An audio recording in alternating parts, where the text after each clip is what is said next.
Ecological Garden Making by the Land Care Collective. More and more gardeners are making the commitment to plant native species in an effort to support locally native biodiversity and to approach gardening with the full ecosystem in mind. But something that a lot of people don't know is that there can be a high ecological cost to currently conventional approaches to creating new garden beds. Since fossil fuels have made it cheap to move materials around, replacing soil rather than nurturing it has become so common that most new gardeners don't know that it's possible to cultivate soil health right in the garden rather than extracting it from another ecosystem. And a lot of soil is extracted from ecosystems every year. Peat gets a lot of attention in the horticultural world for its use in potting soils, but black earth, which actually makes up the bulk of the organic matter in peat bogs, gets very little attention and is excavated in much larger quantities. After the surface layer of living plant material is removed, the bog is trenched for drainage and the top meter or so that makes up the peat moss that most of us are familiar with is removed. Under the peat moss is black earth, which can be tens of meters in depth since many peat bogs were once lakes. Much of this is excavated and shipped to soil depots or packaging plants and then sold to us for use in our landscapes. A process that has high transportation costs, extracts large quantities of previously stable carbon, and disrupts or destroys the ground and floodwater managing capacity of peatlands. We do all of this so that we can have fertile soils for our gardens and landscapes because a lot of gardeners think that this is our only real option. But cultivating soil health in place is not only possible, it requires far less energy and sets our new ecosystems up for long-term success by building the soil biology and fertility at the same time.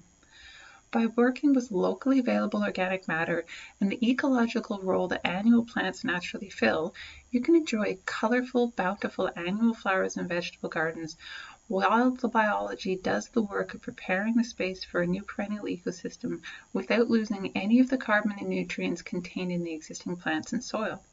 Even if you're starting with very low fertility soil, the results in a year or two can be amazing. Start by getting to know the soil that you're going to be working with.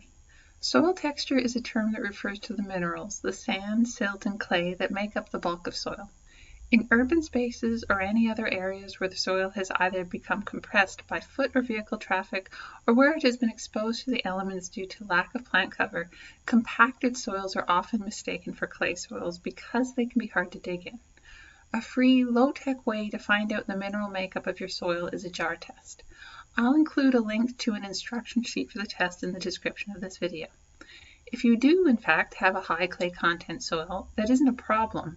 Lots of plants thrive in clay soil.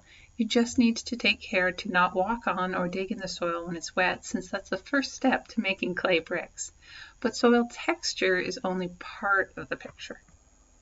Structure can tell you a lot more about your soil, about how well it will absorb and hold on to rainwater, about whether it will be prone to erosion, and about whether roots will be able to easily move through it. Structure is how the grains of sand, silt, and clay are arranged and how they're glued together. Structure is created by the life in the soil. It's where the difference between dirt and soil becomes visible. As life of varying sizes, from the microscopic to plant roots and subterranean mammals, move through the soil, they create openings. Soil life of many types, especially bacteria, fungi, and earthworms, produce glues that hold those spaces open, slowly creating the spongy texture of healthy soil, with roughly 50% voids where air can move freely for root respiration, and water can both soak in without waterlogging the soil and be held by the surface tension in all of the nooks and crannies of the soil granules, mitigating runoff and associated downstream flooding, while also sustaining the soil and the plant life during dry spells. If structure is so important, how do we make it? Well, we don't, but we can help the biology that does thrive so that they can do what we can't. While it might seem counterintuitive, most tilling and digging actually leads to soil compaction. Disturbance without the associated biological gluing together of the particles breaks down soil structure. It may have more voids right after digging, but it quickly settles down, especially when rained on or otherwise put under pressure, to a more compacted version of itself. Digging is sometimes necessary, especially when transitioning from one ecosystem to another or breaking up existing long-term compaction, but it damages rather than builds soil structure and is best kept to a minimum. Making a new garden is a disruptive activity. The role of annuals in the ecosystem is related to disruption.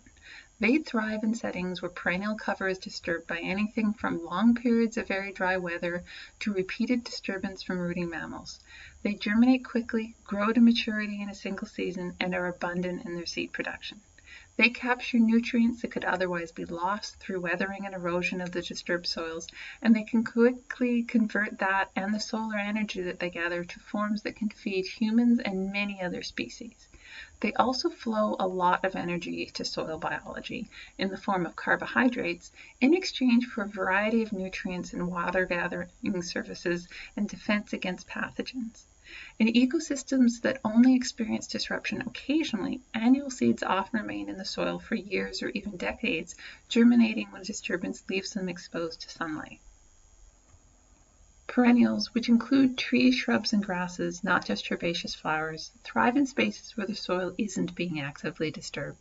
They are slower to return after disruption, following along behind the annuals and gradually displacing them through the simple means of covering the ground and preventing annual seeds from having access to both the soil surface and sunlight. They're generally slower to mature, and they save some of the energy they gather each year in their roots and other tissues for next year's growth. Once mature, perennial ecosystems can sustainably convert more solar energy to carbohydrates than annual systems with similar resources. They also provide physical habitat for a wider range of species and build soil organic matter and nutrients over time rather than depleting them. So how do we apply all of this to making our new gardens? If you're starting from an existing perennial ecosystem, which includes turf, separation and disruption are the first steps. Late summer or early fall is the time I recommend for starting a new garden.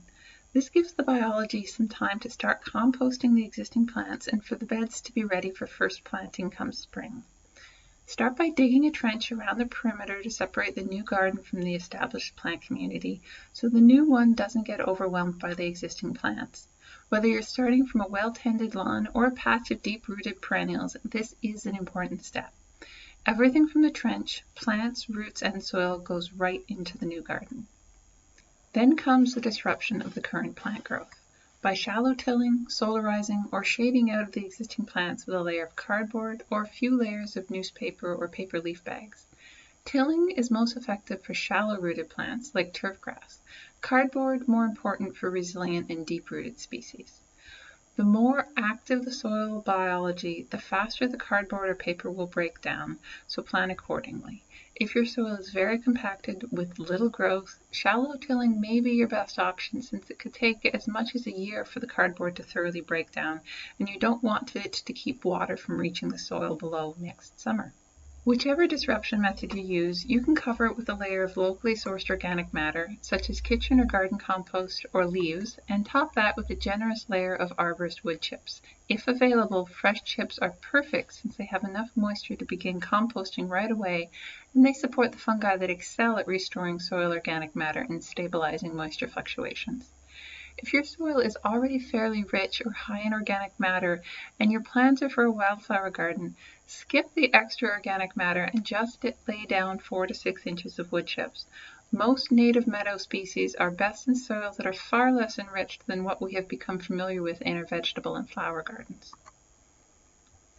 While the new beds won't be ready for perennials right away, you can get a head start on the new garden and avoid the ecological costs that come with growing in heated greenhouses and transportation of plants by starting perennials from seeds, since you'll have some time for them to grow up. The seeds of many hardy native species require a period of cold weather before germinating, so most of your sourcing and sowing can be done in the fall or early winter, either directly in a nursery bed, through winter sowing in containers, or by storing them cold and damp in a refrigerator for a couple of months. Next spring, plant the new garden with annual species, flowers, vegetables, or both. Having a nice thick cover of annual plants will accelerate the composting of the wood chips, shade out regrowth from the plants that survive the disruption process, and capture nutrients released because of the ecosystem disruption. All that fast annual growth and decomposition can also break up compacted soils and rev up soil biological activity in depleted areas. While the soil health is building in the new garden, your perennial seedlings can spend their first season in a nursery bed where they can be watered and tended as needed until fall. Enjoy the blooms and the harvest from the annual plants over the course of the summer. After a hard frost, cut down and compost the annual plants and, using a garden fork, dig out any bits of the pre-existing non-native species that remain. Since most fine roots will have broken down from all the disruption and competition, most of what will have survived will be strong rhizomatous roots, which tend to pull out in clumps once everything else is broken down. This approach drastically minimizes the amount of organic matter that gets removed from the area through the garden making process, eliminating the need for extracting replacement organic matter from other ecosystems. If you're working in a typical urban or suburban setting, a single-year process is almost always sufficient. If you're working in an area that has dense patches of species that generally thrive outside of cultivation and have very tough roots and rhizomes, a fall top-up of arborist chips in the second year of annual gardening may be a good idea. Once the new bed is ready, the perennials can be transplanted from their nursery bed into their new ecologically friendly garden. In the next few years, watering is important, especially while the ecosystem is young. In periods of extended drought, when plants are showing obvious stress, occasional deep watering will help to ensure that the soil biology stays healthy, which will continue to improve both drought resistance and flood resistance over time. To keep your new ecosystem healthy, keep the ground covered. Wood chips are wonderful while you're transitioning an ecosystem or there is another reason that the soil is bare for a period, but they don't maintain long-term soil health. Plants do that. Soil without plants isn't resting, it's dying. Rain hits hard. It should always fall on a leaf before it reaches the soil. Sun that falls on a leaf provides the energy that plants convert to carbohydrates and feed to the whole ecosystem. Sun that falls on the soil heats it up, dries it out, and stresses the soil biology. Soil without roots is breaking down. Keep the soil at its best by including a living, self-restoring mulch of ground cover plants in your garden planning. Soil that is filled with roots is building carbon, developing and maintaining structure, and providing the foundation for thriving ecosystems.